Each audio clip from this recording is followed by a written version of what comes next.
ബിമാ തഹ്ഫദു ബിഹി ഇബാദകസ് സാലിഹീൻ.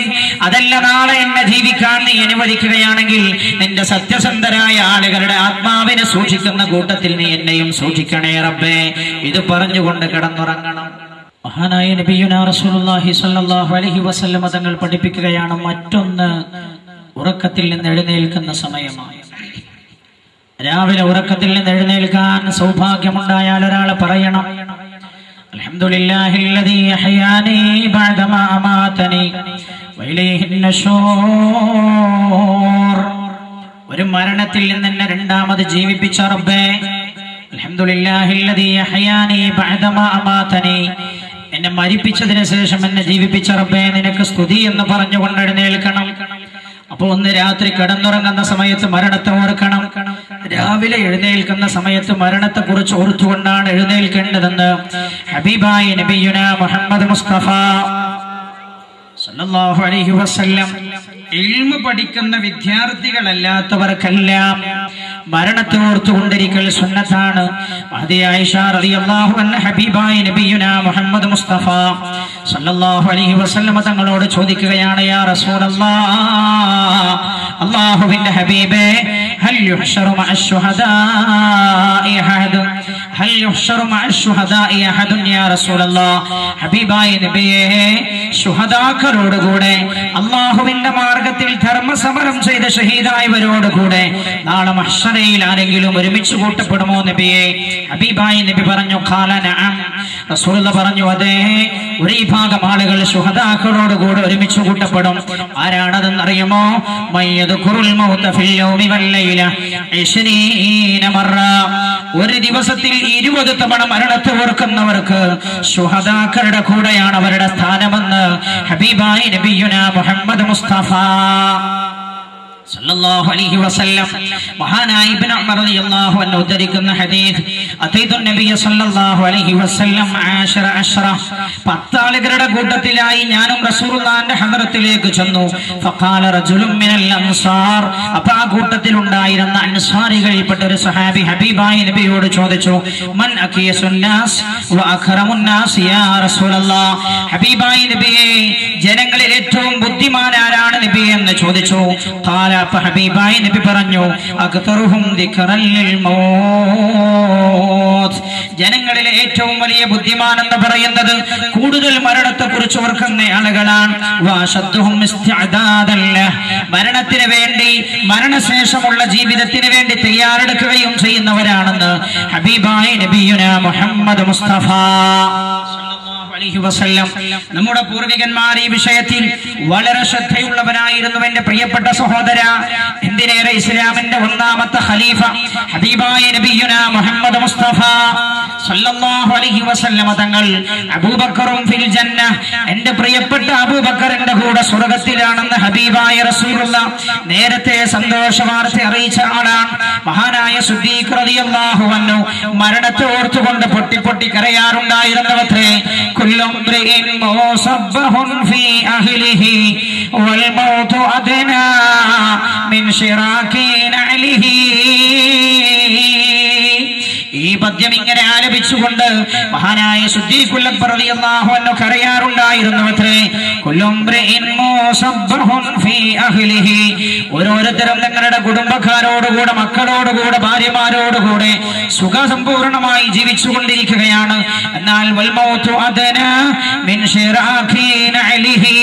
മരണം അവന്റെ കാലിൽ ജരിച്ചിരിക്കുന്ന ചെറുപ്പിന്റെ വാറിനേക്കാൾ അവനോടടുത്തു വന്ന വിവരം അവൻ അറിയില്ലെന്ന് പറഞ്ഞു സിദ്ദീഖ് റളിയല്ലാഹു അൻഹു കരയാറുണ്ടായിരുന്നവത്രേ.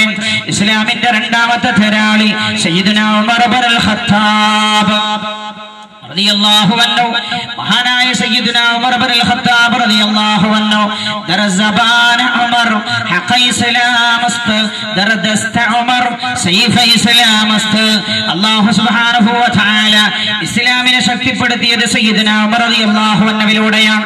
ഹബീബായ നബിയുനാ മുഹമ്മദ് മുസ്തഫ സല്ലല്ലാഹു അലൈഹി വസല്ലം തങ്ങളുടെ പ്രാർത്ഥനയുടെ ഉത്തരമായിരുന്നല്ലോ സയ്യിദുനാ ഉമർ ഇബ്നുൽ ഖത്താബ് റളിയല്ലാഹു അൻഹു, അല്ലാഹുമ്മ ഈദിൽ ഇസ്ലാമ ബിഅഹദിൽ ഉമറൈൻ.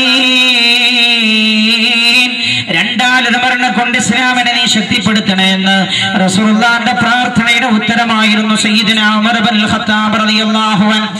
മഹാനായ റസൂലുള്ളാഹി പറഞ്ഞല്ലോ, എനിക്ക് ശേഷം വല്ല പ്രവാചകനും ഉണ്ടാവുകയായിരുന്നുവെങ്കിൽ ലകാന ഉമർ, അത് ഉമറാകുമായിരുന്നുവെന്ന് മഹാനായ നബിയുനാ റസൂലുള്ളാഹി. മഹാനായ സയ്യിദുനാ ഉമർ ഇബ്നുൽ ഖത്താബ് റളിയല്ലാഹു അൻഹു മരണവും മരണശേഷമുള്ള ജീവിതത്തെ കുറിച്ച് ആലോചിച്ചുകൊണ്ട് ഭയവിഹ്വലനാകാറുണ്ടായിരുന്നുവത്രേ. ആളുകൾക്കിടയിൽ നിൽക്കുന്ന സമയത്ത് ഭൂമിയിൽ നിന്ന് വിറകിന്റെ കൊള്ളി കയ്യിലെടുത്തു വെച്ചുകൊണ്ട് ഉമർ റളിയല്ലാഹു അൻഹു പറയാറുണ്ടായിരുന്നുവത്രേ, കാശ് മൈ ഏക് തിൻകാ ഹോതാ, കാശ് മൈ ഏക് പതാ ഹോതാ, കാശ് മൈ ഏക് ദറഖ്ത് ഹോതാ, കാശ് മേരി മാന ജിൻതി ഉമർ ന ഹോതാ. ഇടക്കിടക്ക് സ്വഹാബത്തിന്റെ കൂട്ടത്തിൽ നിൽക്കുമ്പോ മരണത്തെ കുറിച്ചോർത്ത്, മരണത്തിന്റെ ഭീകരതയെ കുറിച്ചോർത്ത്, ഖബറിനെ കുറിച്ച് ചിന്തിച്ചുകൊണ്ട് അതിനുശേഷം നാളെ രാജാതിരാജനായ റബ്ബിന്റെ കോടതിയിൽ ഹാജരാക്കപ്പെട്ടതിനെ കുറിച്ച് ഓർത്തുകൊണ്ട് സയ്യിദുനാ ഉമർ റളിയല്ലാഹു അൻഹു സ്വഹാബത്തിനോട് പറയാറുണ്ടായിരുന്നുവത്രേ, കാശ് മൈ ഏക് തിൻകാ ഹോതാ, ഞാനൊരു വിറകിന്റെ കൊള്ളിയായിരുന്നുവെങ്കിൽ എത്ര നന്നായിരുന്നു. കാശ് മൈ ഏക് പതാ ഹോതാ, ഞാനൊരു വൃക്ഷത്തിന്റെ ഇലയായിരുന്നുവെങ്കിൽ എത്ര നന്നായിരുന്നു. കിസ്റയുടെയും കൈസറിന്റെയും കോട്ടക്കൊത്തളങ്ങളെ വെട്ടിവിറപ്പിച്ച സയ്യിദുനാ ഉമർ ഇബ്നുൽ ഖത്താബ് റളിയല്ലാഹു അൻഹു മരണത്തെ കുറിച്ച് ഓർക്കുമ്പോ പേടിച്ചു പേടിച്ചു വരകൊള്ളാറുണ്ടായിരുന്നവത്രേ. കാശ് മൈ ഏക് ദറഖ്ത് ഹോതാ, ഞാനൊരു വൃക്ഷമായിരുന്നുവെങ്കിൽ അത് വളർന്ന് വളർന്ന് വളർച്ച നിലച്ചത് ഉണങ്ങി ഭൂമിയിലേക്ക് വീണ് മണ്ണായി തീരുമായിരുന്നല്ലോ. കാശ് ഉമറിനെ ഹോതാ, ഉമറില്ലായിരുന്നുവെങ്കിൽ മേരി മാന ജിൻതി, എന്റെ മാതാവ് എന്നെ ജനിപ്പിച്ചിട്ടില്ലായിരുന്നുവെങ്കിൽ, ഉമറില്ലായിരുന്നുവെങ്കിൽ എന്ന് പറഞ്ഞ് മഹാനായ സയ്യിദുനാ ഉമർ ഇബ്നുൽ ഖത്താബ് റളിയല്ലാഹു അൻഹു വിലപിക്കാറുണ്ടായിരുന്നവത്രേ. മഹാനായ ഇസ്ലാമിന്റെ മൂന്നാമത്തെ തേരാളി സയ്യിദുനാ ഉസ്മാൻ ഇബ്നു അഫ്ഫാൻ. എന്റെ സഹോദരങ്ങൾ ചിന്തിക്കണം, അവരൊക്കെ ഈ വിഷയം ഇത്തര ഗൗരവത്തോടു കൂടെയാണ് കണ്ടതെങ്കിൽ എന്തുകൊണ്ടെന്ന് നമ്മൾ വഴിയെ ചർച്ച ചെയ്യുമ്പോൾ മനസ്സിലാകും. സയ്യിദുനാ ഉസ്മാൻ ഇബ്നു അഫ്ഫാൻ റളിയല്ലാഹു അൻഹു മഹാനവറുകൾ ഖബർ കാണുമ്പോഴേക്ക് പൊട്ടി പൊട്ടി കരയുമായിരുന്നുവത്രേ.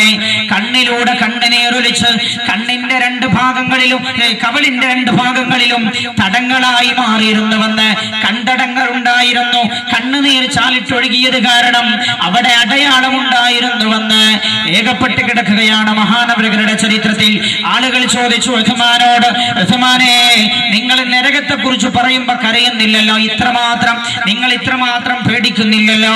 മഹ്ശറയെ കുറിച്ച് പറയുമ്പോ നിങ്ങൾ എന്തുകൊണ്ട് ഇത്ര പേടിക്കുന്നില്ല? ഖബറിനെ കുറിച്ച് പറയുമ്പോ ഖബർ കാണുമ്പോഴേക്ക് നിങ്ങൾ എന്തിനാണ് ഇങ്ങനെ വെങ്ങിപ്പൊട്ടുന്നത്? മഹാനായ സയ്യിദുനാ ഉസ്മാൻ ഇബ്നു അഫ്ഫാൻ ഹബീബായ നബിയുനാ മുഹമ്മദ് മുസ്തഫ സല്ലല്ലാഹു അലൈഹി വസല്ലമ തങ്ങൾക്ക് അല്ലാഹുവിന്റെ ദീനിന് തന്റെ സമ്പത്ത് മുഴുവൻ ചെലവഴിച്ചിട്ട് സ്വർഗം വാങ്ങിയ ആളാണ് സയ്യിദുനാ ഉസ്മാൻ ഇബ്നു അഫ്ഫാൻ.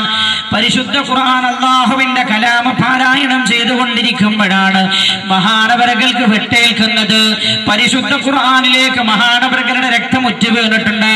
ഖുർആൻ നാളെ റബ്ബിന്റെ മുമ്പിൽ സാക്ഷിയാണ്. ഉസ്മാൻ റളിയല്ലാഹു അൻഹുവിന്, എന്റെ പ്രിയപ്പെട്ടവരെ, ഹബീബായ റസൂലുള്ളാഹി പറഞ്ഞില്ലേ, ഞാൻ സ്വർഗത്തിലും ഞാൻ ആകാശാരോഹണം നടത്തിയപ്പോ സ്വർഗത്തിന്റെ കവാടത്തിലേക്ക് ഞാൻ നോക്കി.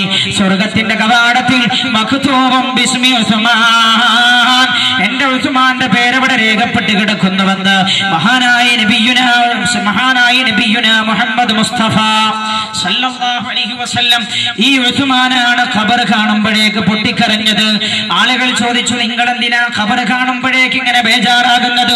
ഉസ്മാൻ റളിയല്ലാഹു അൻഹു പറഞ്ഞു, സഹാബത്തിനോട്, തന്റെ കൂട്ടുകാരോട് പറഞ്ഞു, പ്രിയപ്പെട്ടവരെ, മഹ്ശറയിൽ ഇനി ഞാൻ പരാജിതനാണെന്ന് തന്നെ വെക്കുക.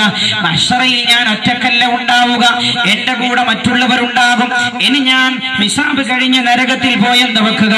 നരകത്തിലാണ് ഞാനെങ്കിലും ഞാൻ ഒറ്റക്കല്ല നരകത്തിൽ ഉണ്ടാവുക, എന്റെ കൂടെ നരകത്തിൽ മറ്റു വേറെ ആളുകളും ഉണ്ടാകും. എന്നാൽ എന്റെ ഖബറിൽ ഞാൻ ഒരുവൻ മാത്രമേ ഉണ്ടാകൂ എന്ന് ഇത് പറഞ്ഞുകൊണ്ട് മഹാനായ സയ്യിദുനാ ഉസ്മാൻ ഇബ്നു അഫ്ഫാൻ റളിയല്ലാഹു പൊന്ന് പൊട്ടിക്കരയാറുണ്ടായിരുന്നുവത്രേ. ഏതൊരു സംഘത്തെയും ഒറ്റപ്പെടുത്തുന്ന വക്തുവാണ് മരണം. സഹോദരങ്ങൾക്കിടയിൽ വേർപിരിക്കുകയാണ്, ഭാര്യ ഭർത്താക്കന്മാർ തമ്മിൽ അകറ്റുകയാണ്, അതേപോലെ മാതാപിതാക്കളും സന്താനങ്ങളും